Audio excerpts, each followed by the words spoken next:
కూర్చొని చూసుకుంటావా ఇవి వేసుకొని? సరే ఇంకో క్లూ ఇస్తున్నాను మీకు. మల్టిప్లికేషన్స్, డివిజన్స్ ఇలాంటివి వచ్చా? ఆ క్వశ్చన్ ఆన్సర్ చేసేయచ్చు ఇవి వస్తే. 20. నెక్స్ట్ ఇంకో క్లూ ఇస్తారు. సాయి పల్లవి గారు చెప్పారు కాబట్టి ఏమైనా ఐటమ్స్ కొనేటప్పుడు ఏదైతే చేస్తామో లావాదేవీ దానికి సంబంధించి 27,000 రానా గారి పాట ఒకటోసారి. 27,000 రానా గారి పాట ఒకటోసారి. డెఫినెట్ ఈజీ ఉంటుంది. మీరు 29 వేయండి చెప్తున్నా నేను. మీరు 29 వేయండి. 29 సాయి పల్లవి గారు. 30.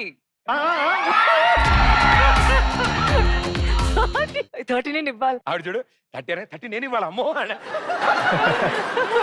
సో సాయి పల్లవి గారి పాట 30,000 రూపాయలు ఒకటోసారి, 30,000 రూపాయలు రెండోసారి, 30,000 రూపాయలు సాయి పల్లవి గారి పాట మూడోసారి.